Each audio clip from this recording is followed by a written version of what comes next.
Here we are live once again, right here at Modern Day Marine. And man, do we have a treat for you. This is freaking awesome. You know that I'm all about history, preserving those stories, those types of things. I got two people with me. They're doing the same stuff, and I'm excited for them to talk about their specific missions and what they're doing. Remind me again, sorry. Richard Tucker. Richard and Mel. So I'm going to let them talk and kind of explain what they do, and so it'll be a good time. So go ahead. So my name is Richard Tucker. I'm a United States Marine Corps veteran. I run a unit called Baker Company 21st Marines Reenacted. We portray the 21st Marine Regiment in World War II through living history displays, interpretation. We collect a lot of historical documentation. We have been fortunate to talk to a number of World War II veterans. And we love just supporting, veterans organizations, veterans missions. We have a great event coming up in the Boston area in Beverly, Massachusetts, Warrior Weekend, which it's a veterans resource fair. There'll be other reenacting units there, and we love teaching this history, and that's where it comes down to, because a lot of times, even in our own history modules that we get when we're in the service and boot camp, we don't get the details. We don't get the small things. Like right now, I'm wearing a World War II uniform, and I've had a lot of guys come up to me and be like, "Hey, that's really cool. It kind of looks like the modern ones." Yeah, it does. Let me tell you why. Yeah. And honestly, when we're talking to veterans and stuff, regardless of era, if they'll see something that'll catch their attention, they'll just start opening up and talking about stuff. And we love talking to them and hearing their stories, regardless of when they served, when they were in. It just kind of strengthens that heritage and that brotherhood.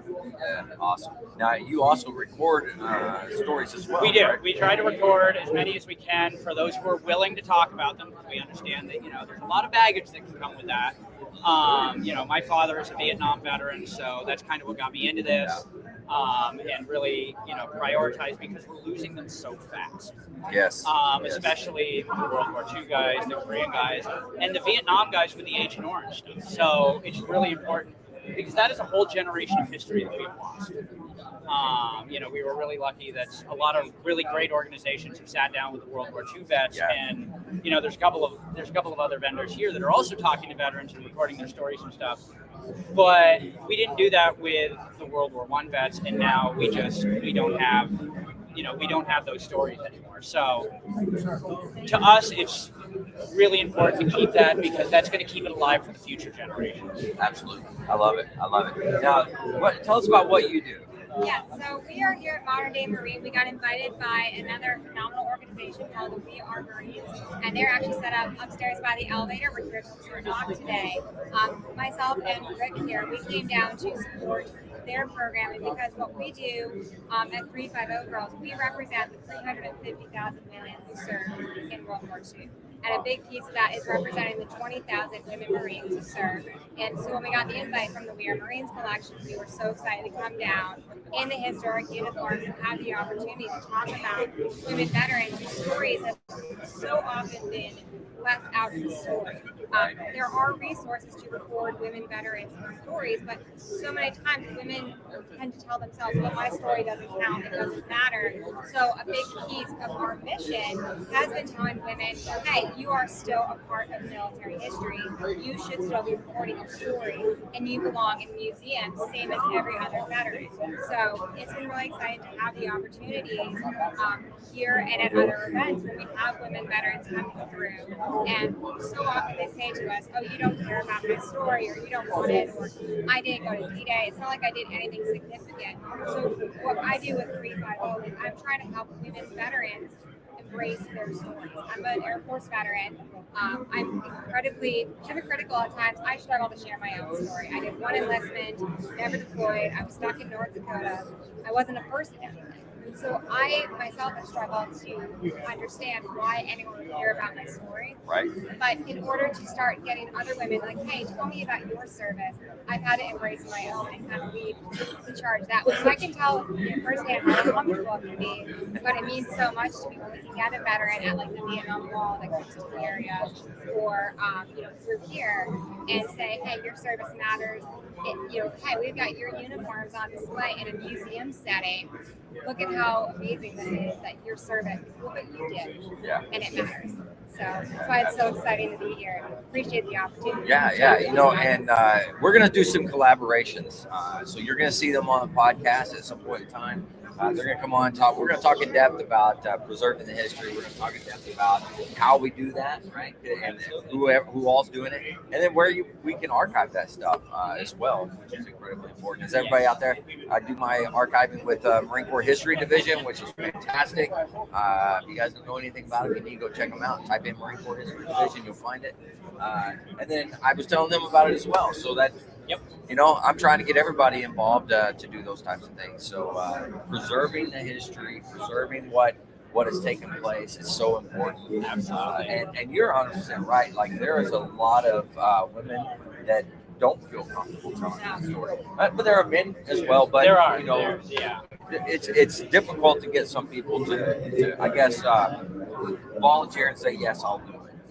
So it takes a little sweet talk every now and again, those types of things. And it makes them see, I mean, one of the things that's really special about having the uniform is how rarely you see them in uniforms in museums. So how are you going to know your service matters if it's not in a museum? So with our project and what we do with We Are Marine, to see their uniform, it shows them their stories are worth preserving. Absolutely. And it's really special. We have a pop-up museum, similar to how they set up with all women's uniforms from World War II. Yeah. And you see someone come through and go, oh my gosh, that's my uniform, or I wore that. And next thing you know, they're telling you stories about the war because they feel validated. Right. And it's an honor to get to be able to help connect and own their history. And it's very similar with what we do with the men with the men's history. Is we set up living history displays. We have artifacts.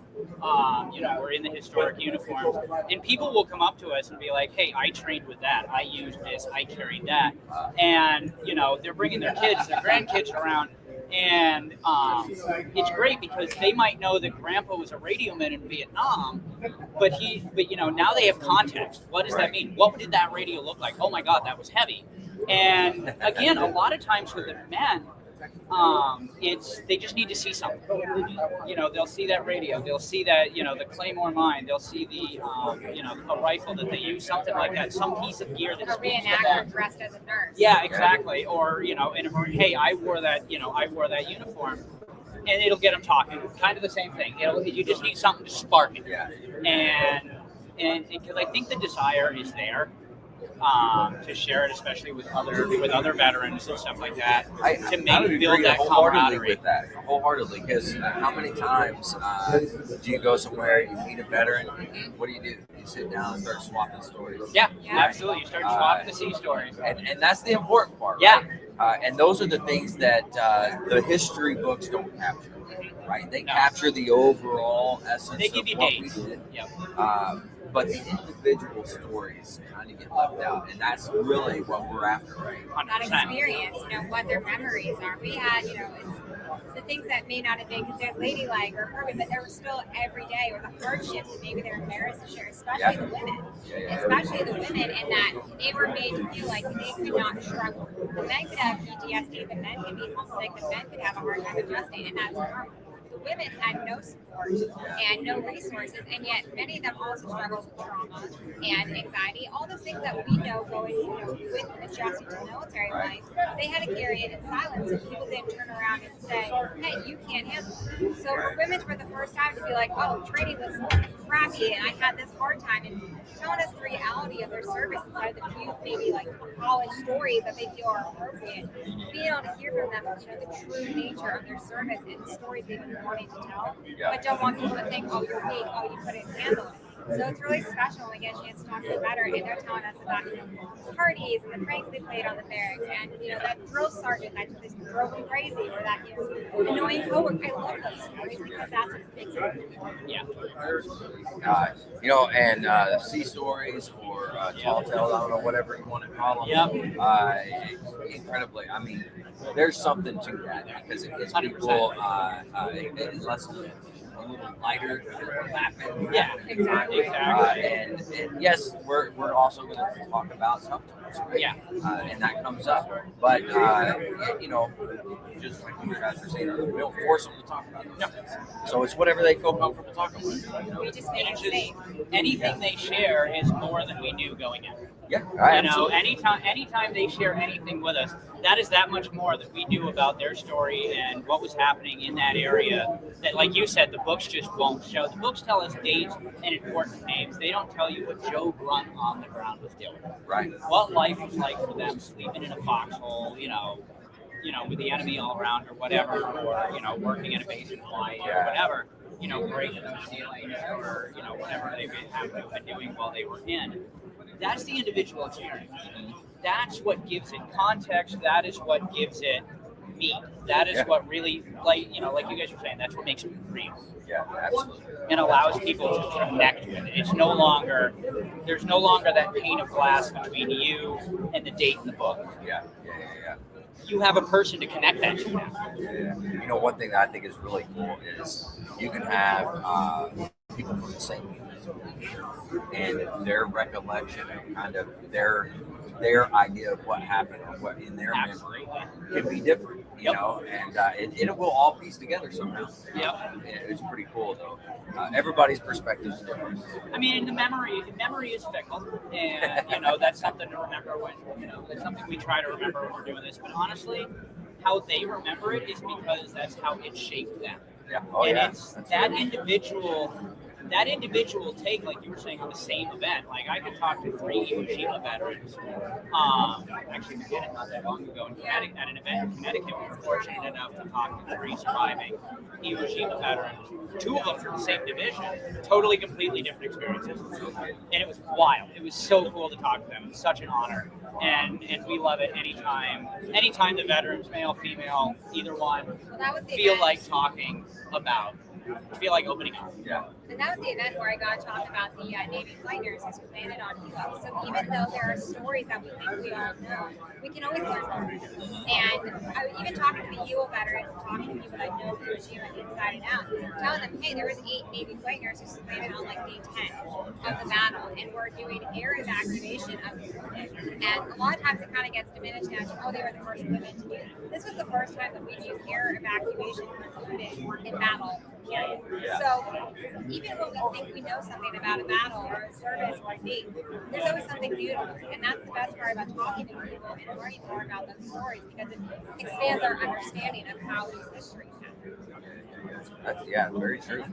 Man, I got to tell you, I am since I've been here, I've already met like 3 or 4 different individuals that are doing and I am so thrilled. Yes, I have a podcast, and of course, people can use it.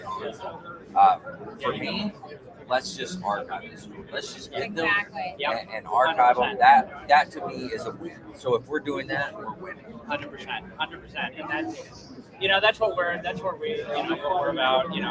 My organization, Baker Company, has its own Facebook page and whatnot. We try to post educational material. If we've got a story, we'll try, and they're okay with us sharing it. We'll share a tidbit, but it's really about archiving it for the next generation, preserving that memory, preserving that history.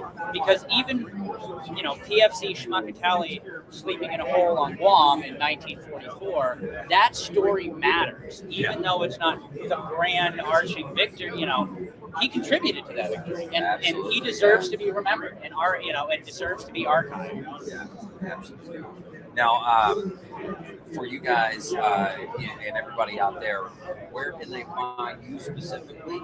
And are you online, website, anything like that? Maybe some contact info. So you can find Baker Company 1st Battalion 21st Marines Reenacted on Instagram. It's at Baker_World War II. Or you can find us on Facebook. Just type in Baker Company 21st Marines Reenacted. It should pop right up. All of our contact information is on our socials. Shoot us a message. We'd love to talk to people. We love sharing this history. So yeah, reach out. And we're on all the typical social media, Facebook, Instagram as 350 Girls.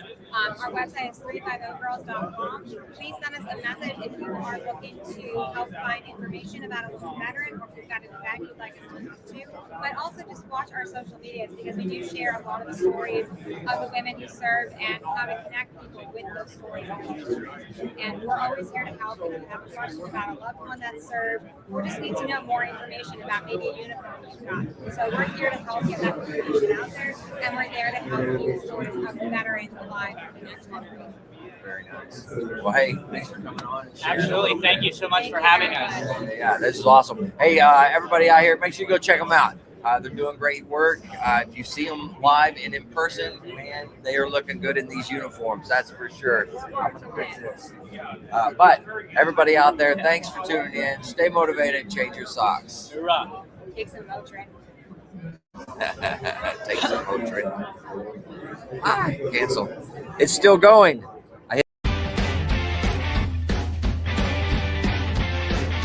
No more 22. On to the journey and finish the fight.